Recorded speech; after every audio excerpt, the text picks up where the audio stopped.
Nu, labi, tātad, ko es varu pateikt par šito jobanu grabaļu? Kā es minēju iepriekš, viņi ir grabaļi. Jā, jo es viņu dabūju pa aptuveni 500 eiro. Nu, bija tur vēl ceļa nodoklis, jāmaksā pārreģistrēšanās un kaut kas vēl bija, bet es vairs neatceros. Bet nu pati mašīna skaidrā naudā 500 eiro. Tas ir Audi 80 no 92. gada. Šitas ir 2 litru ar monošprici. Bija aizdoms par to monošprici, jo man draugs, kurš viņš jau daudzreiz vairāk nekā es, saka, ka tā varētu būt problēma, viņa sabrūk, tāpēc, ka nevienam nav laika, vai tas nav to vērts labot, ir labāk vienkārši fucking nodot skrapos un dabūt 250 atpakaļ. Apmēram. Tā kā jā. Bez tās vienas monošprices pamatā pa vispārējiem man nevajag uztraukties. Ikā viss strādā, es aizgāju uz tehnisko, jo viņai nebija. Un es dabūju 4 divniekus, kas vispār, mēs jau zinājām, ka būs divnieki, tas bija garantēts praktiski. 4. Pamatā ir 2 sarežģītākas lietas un 2 nenopietnākas lietas, kā piemēram, ka man panelī nestrādā labais pagriezienrādētājs un ka šitā gaisma riktīgi kratās. Au, šis par karsts. Tas apmēram ir tā. Smuki zaļš, var redzēt, ka viņš jau ir bijis sapists priekšā biku. Viņš ir bijis vairākās avārijas, jo šī mašīna piederēja 97 gadu vecai sievietei, ja es nemaldos. Un es viņu nopirku no viņas meitas, kur jau bija vecuma dienās, un viņa runāja tikai angliski vai krieviski. Un visu šito mēs runājām angliski pamatā. Šis kāpēc es mažos vairs nefilmēju video. Bet jā, man nebija baigi laiks vakardien garāžā to izdarīt, tāpēc šitā ir sanāk otrā mašīna projekts. Ka man ir dažas idejas, ko es ar viņu darīšu, bet sākumā es parādīšu apkārt, kas te notiek. Tad sāksim vienkārši. Apējam apkārt mašīnai, kā var redzēt, ka viņai ir diezgan augsti riteņi, tā kā rallījiem praktiski, un viņiem ir plasmasas uzlikas, kas vispār, viņas izskatās tīri ok. Tā kopēji viņi nav tik brutālā stāvoklī, viņai ir daudz skrāpes un visādi tam līdzīgi šitādi te, un plaisas šur tur, bet vispār pati šasija, tur reāli nav nekādas baigi rūsa. Man draugs teica, ka šito ir žēl kā bīteri paņemt, tāds, ka reāli, ja viņi restaurē, vispār tīri zolīts dēlīs. Vēl ir tāda, tam šī mašīna nav paredzēts liktenis. Diemžēl, kā paredzēja, ka šī mašīna nonāks visticamākais viņa pēdējā īpašnieka rokās, tāpēc, ka šitas brauks uz Ozolmuižu kaut kad. Vismaz tā ir plānots. Ja nezinu, kas ir Ozolmuiža, es tagad parādīšu klipu uz ekrāna.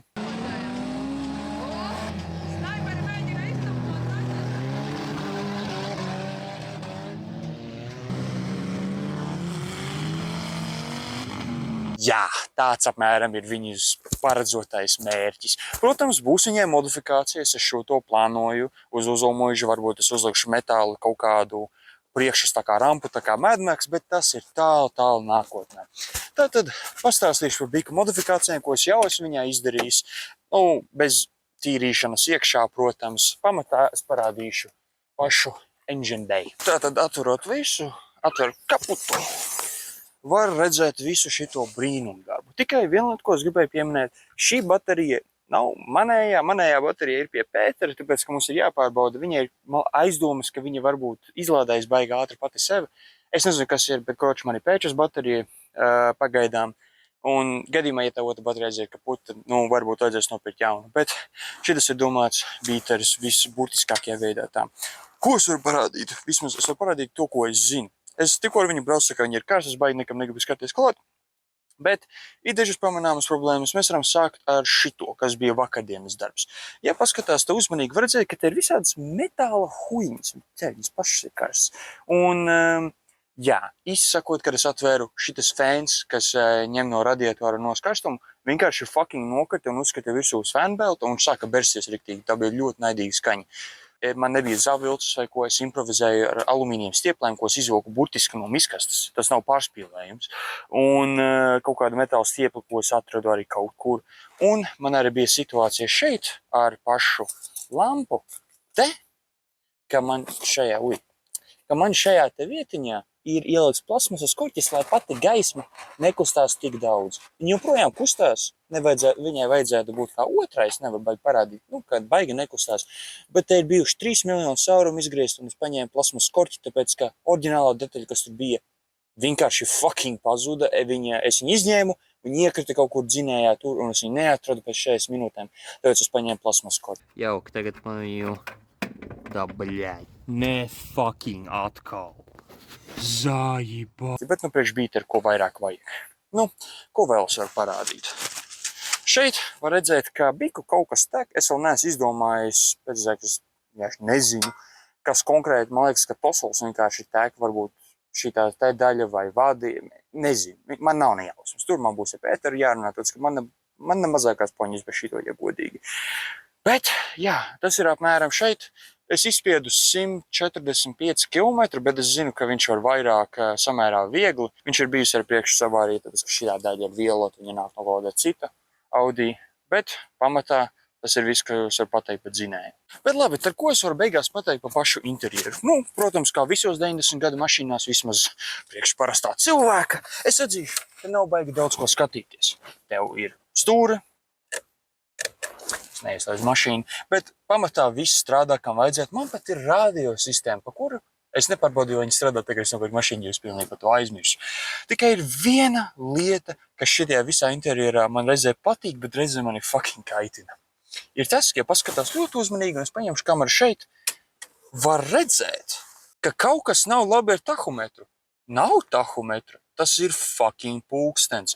Un es nesapratu, kāpēc cilvēks dabūtu mašīnu ar pulksteni, jo oriģināli es domāju, ka tā ir ekstra, par ko tu maksā klāt, kad tev noņem tahometru, es domāju, man nevajag vienkārši. Pulkstenis ir jēdzīgāks, bet izrādās ir otrādāk. Pulkstenis bija lētākā opcija, vispār tagad padomāt loģiski, jā, protams, tā būtu lētākā opcija, bet tas, ka tas vispār tur ir, man ir reizē kaitina, bet reizē dod tādu smaidu, tāpēc, ka tas ir diezgan absurdi priekš manis.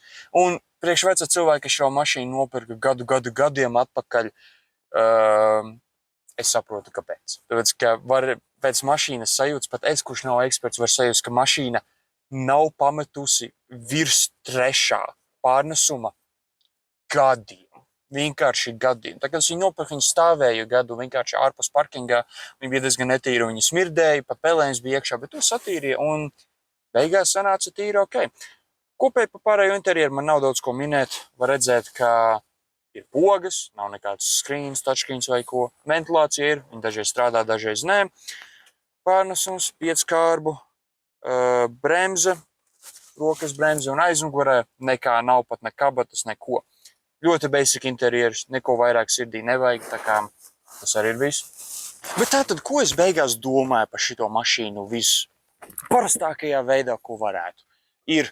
Šitas ir eksperiments. Es paņemšu šito mašīnu un es izdarīšu dažas lietas, ko es ar viņu gribētu izdarīt. Es varu parādīt uz ekrāna, ka pirms es to parādu, man ir jādabūj viņu tehniskā apskata pārreizi, un teorētiski tam nevajadzētu prasīt tik daudz laika, un tas pat nevajadzētu būt baigi dārgi. Es runāju Pēteru, viņš pateica, tās problēmas, kas tur ir biku čakars, bet realistiski 2 dienu darbs, un visi divnieki vajadzētu būt pabeigti. Man vienkārši vajag saprast detaļas, atrast, kas kur kā stāv, un vienkārši apsēsties garāžā ar viņu un to izdarīt.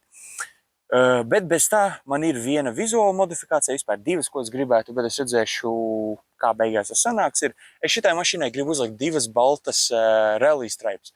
Es zinu, ka tas izklausās debīli, tāpēc, ka šī mašīna ir lēna, un viņa pat nav rear-wheel drive, viņa nav domāta rally, bet tuvākais šitam būtu Audi Quattro, kas ir all-wheel drive, un tā ir vienīgā Audi mašīna, kurai man pat ir vismazākā interese viņā, tāpēc, ka, es pateikšu godīgi, man nav baigi no Audi mašīnas, kas tā kā, jā, es šito ļoti gribētu. Viņas ir ok, viņam nav nekādas problēmas ar tā mašīna. Nav tā kā tās baigās dvēseles vai esences, kas man personīgi. Es esmu daudzījusi, man ir žiguls. Tā kā es gribētu tādas 2 lielas baltas strīpas pa visu mašīnu, tāpēc, ka man liekas diezgan smieklīgi, ka tas varētu būt ironiski, ka diezgan lēna front-wheel drive mašīna, kas pamatā larpo kā Quattro, izskatītos interesanti. Un iespējams arī body kit, es gribētu kaut kādu agresīvāku aizmuguriem priekšu vismaz ar bumperiem. Un varbūt arī saidi kaut kādus decals uzlikt, jo šitā mašīnai vairāk vienkārši tā kā blank canvas, kurus var darīt, ko es vēlos, un nevis ir slikti pa viņu. Tāpēc, ka žiguls oriģināls viņu nopirku tikai tā, ka man vienkārši gribējās žiguli. Man nebija nekāds pamatojums, es pat nedomāju, ka es baigi pa viņu rūpēšos. Es domāju, tas tāds kā bīterītis ir ar mazu spēku un vienkārši padarīsies apkārt. Ja kaut kas ar viņu notiks, nejūtas bētīgi. Bet ir sāku viņu restaurēt, sāku viņu tīrīt. Sāku krēslus pāršūt, es uzliku otru spoguli, es ieliku radio. Un tad kaut kad tajā brīdī es lēnām ar viņu iemīlējos tik daudz, kas tā kā man viņa bija žēl. Vai es negribēju pat ar viņu tā kā braukt pa kaut kādiem akmens ceļiem, kas, jā, tas ir, kas notiek ar viņu. Bet kopēji tas ir vienkārši Latvijas shitbox, kuram par laimi ir vēl laba šasija, par laimi nav izrūsējis pilnīgi līdz dirsai. Kaut man draugs saka, ka viņš ir pietiekami labs, lai restaurētu un pat vēlāk pārdotu. Es atzīšu godīgi, man nav intereses tajā. Es gribu vienkārši viņu padarīt par savu shitboxu. Un viņa pēdējā pietura, redzēt, kā iet, būs Ozolmuiža. To redzēs. Bet beigās tas ir ironiski, tāpēc, ka es neesmu baigi, vismaz nebiju baigi mašīnas cilvēks, saproti? Man mašīna iepriekš bija vienkārši instruments, kas man dabūja pa kreisi, pa labi, no A līdz B, un tas arī ir viss. Tas ir tāpat kā veļas mašīna vai leduskapis, bet kaut kad pa vidu tam es saprotu, ko tas nozīmē būt mašīnas īpašniekam un būt tajā kultūrā un kaut ko labot, kaut ko taisīt, un man patika tas process. Tā, kad vakardien man nobruka tā priekšā, es vispār nebēdājos. Es domāju, šis ir interesanti. Man vajag improvizēt kaut ko. Un beidzot man ir tā brīdība nejusties sūdīgi ar žiguli, ka man vajag pasūtīt detaļas, man vajag pareizi izdarīt visu. Tas, ka man tā mašīna tā rūp. Šeit, bļē, es atrodu plasmasas korķim izkastē un kaut kādus vadus es savilku visu un varbūt pat iziet tehniski. Nu, neteiktu, ka iziet, bet tu varbūt. Tas ir plasmasas fucking korķis, ko es pārkrēsoju melnu un es izvilku caurumu un vienkārši ieskrūvēju. Un tas bija punkts AMN un man gaisma ķipa strādā. Un tā atmosfēra ir, kas man reāli patīk. Bet, nu, beigās, kā es jau minēju 3000 reizes, tas ir shitbox priekš Latvijas ceļiem. Es visticamāk, es būtu viņa pēdējais īpašnieks. Un vienalga, cik viņa izpistē ir, kaut kāda iemesla dēļ es viņu turu tuvu sirdī. Pat ja viņa smirda, pat ja viņa ir lēta, pat ja viņa ir vienkārši fucking neoptimāla priekš tam, ko mēs viņu plānoju darīt ar front wheel drive un viņa spēku un jaudu un tam līdzīgi, viņa ir pietiekama. Bet jebkurā veidā, kā jau minēju, es būšu viņas pēdējais īpašnieks. Tā kā ej dirst.